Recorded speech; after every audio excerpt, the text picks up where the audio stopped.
많은 글을 읽고 훌륭한 저서를 남긴 다산 정약용은 독서 방법으로 많은 책을 닥치는 대로 읽기보다는 한 권의 책을 깊고 세밀하게 읽는 정독을 권하였다.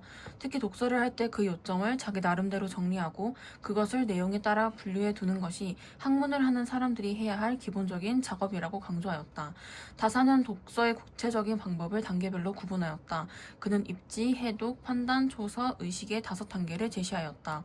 이 중 초서하기에 게으름이 없도록 해야 한다며 자신의 생각을 적는 초서의 중요성을 특히 강조하였다. 이에 다산이 제시한 5단계의 독서법을 초서 독서법이라고 부른다. 초서 독서법의 첫째 단계인 입지는 자신의 주관과 의견을 확인하는 독서전 준비 단계이다. 무작정 책을 읽기보다는 미리 보기를 하면서 자신의 주관과 의견을 살펴 자신의 근본을 확립하는 단계이다. 둘째 단계인 해독은 실제로 책을 읽고 그 내용을 이해하면서 뜻과 의미를 찾는 단계이다. 일반적으로 사람들이 말하는 독서가 해독에 해당할 수도 있다. 그러나 다산은 담벼락을 보듯 허투루 할 것이 아니라 이 과정에 심혈을 기울여야 한다고 강조하였다. 읽고 이해하면서 뜻이나 의미를 찾았다면 그에 대한 판단이 이루어진다. 셋째 단계인 판단은 읽은 내용을 수동적으로 수용하는 것이 아니라 능동적으로 헤아리고 비판하는 단계이다. 자신의 주관이나 의견과 비교해가며 이를 기준으로 취할 것은 취하고 버릴 것은 버리는 것이다. 해독과 판단이 끝난 뒤 비로소 초서가 시작된다. 넷째 단계인 초서는 책에서 중요한 내용을 뽑아 체계적으로 정리하는 것을 말한다. 책을 읽는 도중 마음에 드는 부분이나 핵심적인 내용 등을 베껴 쓸 수도 있다. 하지만 이는 초서라 할 수 없다. 초서는 판단의 단계를 통해 생각하고 비교한 결과에 따라 선택한 문장과 자신의 견해를 기록하는 것이다. 따라서 초서는 깊이 생각하고 궁리하면서 취사 선택하는 과정을 거치고 난 결과물이라고 할 수 있다. 마지막 단계인 의식은 지금까지 읽고 생각하고 쓴 모든 것을 통합해 자신만의 새로운 견해나 지식을 창조하는 단계이다. 다산은 의식 단계를 거치며 읽은 내용에 대해 더욱 심층적으로 이해할 수 있기 때문에 새로운 책을 쓰는 단계까지 쉽게 이룰 수 있고 독서가 심층 학습 과정으로까지 확장될 수 있다고 보았다. 우리는 흔히 사회과학 내에서 합리적 행위의 영역은 경제학이, 비합리적 행위의 영역은 사회학이 담당하는 것으로 여긴다.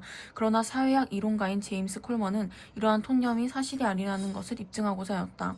또한 그는 사회학에서 인간의 행위를 수학적으로나 경제학적으로 접근하여 설명하지 않는다는 점, 경제학에서 경제적 행위나 현상을 분석할 때 사회구조의 영향을 강구한다는 점 등에 대해 날카로운 비판을 던졌다. 콜먼이 경제학과의 긴밀한 연관관계 속에서 사회학을 연구하고자 하였음을 가장 잘 보여주는 것은 그의 합리적 선택 이론이다. 합리적 선택 이론에서는 인간의 행위를 이해하고 모형화하기 위한 틀을 제시한다. 콜먼에 의하면 인간 행위는 행위자 개인의 효용을 증대한다는 단일한 목적으로 이루어진다. 합리적 선택 이론에서 각 행위자는 목적 지향적이어서 자신이 보유한 초기 자원, 그것에 대한 통제 정도를 이용하여 자신의 효용을 최대화하는 존재로 가정된다. 여기서 자원에는 시간, 돈, 노력, 물리적 장비, 인력뿐 아니라 정보 지식, 기술 등이 포함된다. 그런데 행위자가 관심 있는 자원, 즉 이해관계를 가지고 있는 자원을 타인이 통제하고 있을 수도 있고 타인이 관심 있는 자원을 자신이 통제하고 있을 수도 있다. 행위자가 원하는 모든 자원을 활용할 수 없다는 것이다. 콜먼은 자원에 대한 통제 상황에서 행위에 대한 효용을 함수를 통해 표현하였는데 이 함수에서의 행위에 대한 효용은 행위자가 가지고 있는 자원과 그것에 대한 통제 정도를 지수로 하여 계산한 값이다. 콜먼은 이러한 경제학적 접근에 그치지 않고 인간의 행위나 현상을 사회 구조와 관련지어 설명하였다. 콜먼은 행위자들 사이에 더 이상 행위가 일어나지 않는다면 그것은 사회적 균형 상태에 도달한 것인데 우리가 목도하는 빈부의 격차와 같은 사회적 상황도 사회적 균형 상태의 하나라고 하였다. 그러면서 그는 사회적 균형 상태에서 나타나는 행위자의 권리 배분과 권리 이양, 그리고 이것으로부터 파생하는 신뢰 및 권위 관계 등에 대해 주목하고 사회적 균형 상태는 자원의 초기 배분 상태에 절대적으로 의존한다는 점을 강조하였다.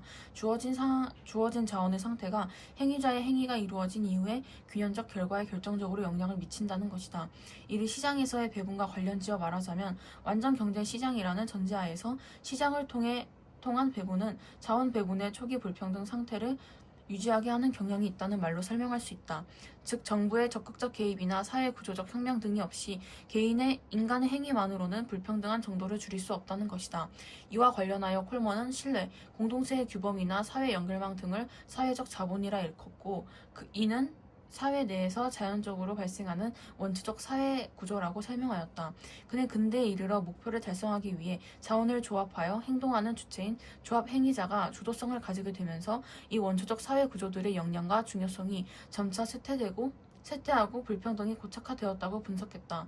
조합 행위자는 많은 자원을 확보한 개인이나 기업으로 대표되는데 이들의 영향력이 매우 강력하다는 것이다. 그러면서 콜먼은 사회적 자본이 불평등 사회의 문제를 해결할 수 있는 방편이라고 강조하고 각각의 행위자가 문제 해결에 나서는 결석체로서 작동해야 한다고 강조하였다. 콜먼의 이러한 시각에 대해서는 여러 비판이 가해지기도 하지만 콜먼의 이론은 경제학적 관점을 접목하여 사회 현상에 접근하는 시각을 제공하고 있다는 점에 주목할 만하다. 동양의 전통적인 역사 편찬 관행은 한 왕조가 멸망하면 다음에 세워진 왕조가 이전 왕조의 역사를 편찬하는 것이었다.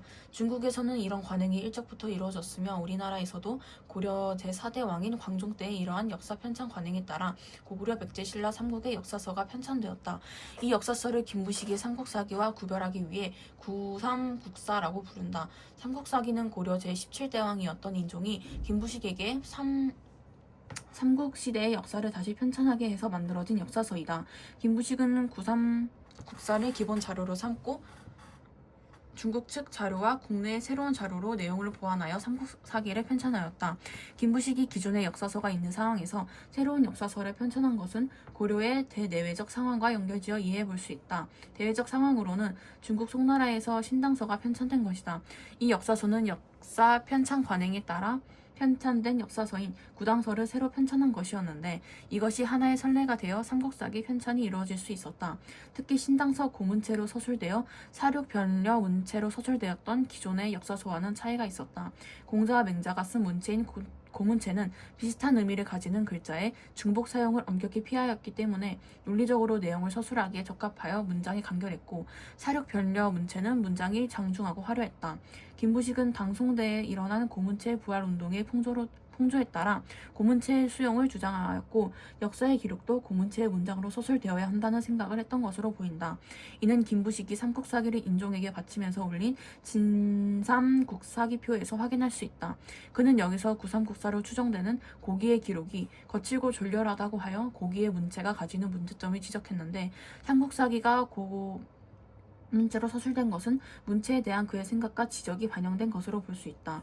대내적 상황으로는 고려의 정치 체제와 정치적 상황이다. 고려는 유교 사상을 바탕으로 왕을 점정으로 하는 통치 체제를 구축하고 유지했었다.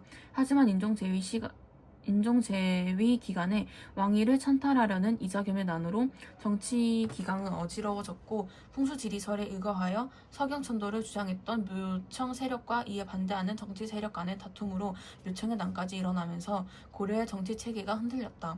이 두 개의 정변을 경험한 김부식은 합리적이면서 도덕성을 추구하는 유교적 역사성의 바탕을 두고 삼국사기를 편찬하였다.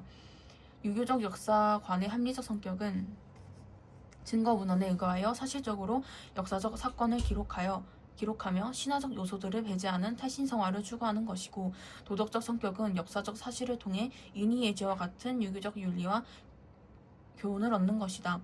결국 삼국사기의 편찬은 고려의 정치체제를 유교 사상에 따라 다시 정비하여 당대 정치체제가 유지되기를 의도한 것이었다. 삼국사기 편찬에 대한 그의 의도는 사론과 자연에서 일어나는 기이한 현상이나 가뭄과 같은 재해에 대한 기록에서 엿볼 수 있다. 사론은 특정 사실에 대한 편찬자의 적극적인 가치 평가가 담겨있는 글로 삼국사기에는 왕에 대한 정치 일반을 다루는 기록인 봉기와 삼국의 왕을 제외한 인물들에 대한 기록인 열전 속에 있다. 삼국사기의 사론은 유교 경전에 준거하여 실천적 의미를 지니고 있다는 점에서 권계의 의미가 담겨 있다고 볼 수 있다. 한편 제2에 대한 기록은 천문지나 오행지에 별도로 정리한 중국의 경우와 달리 삼국사기에는 봉기에 담겨 있다. 봉기의 제2가 기록된 것은 김부식이 유교 사상의 여러 입장 중 천인가문설을 적극적으로 반영한 결과이다. 천인가문설은 기후 등 자연현상을 포함한 하늘과 인간 사회에 이른 불가분의 관계에 있고 이러한 점에서 군주의 올바르지 않은 행위에 따라 하늘은 제2를 통해 경고한다고 본다. 따라서 삼국사기 편찬의 정치적 정치적 의도를 고려하면 김부식에게 제의는 중요할 수밖에 없었다. 김부식은 징삼국 사기표에서 인종대의 지식인 계층이 중국 역사에는 해박하나 삼국의 역사에 대해서는 그 전말을 알지 못한다고 지적하였다. 따라서 삼국사기 편찬은 이런 당대 지식인들에게 삼국의 역사를 읽도록 만들었다.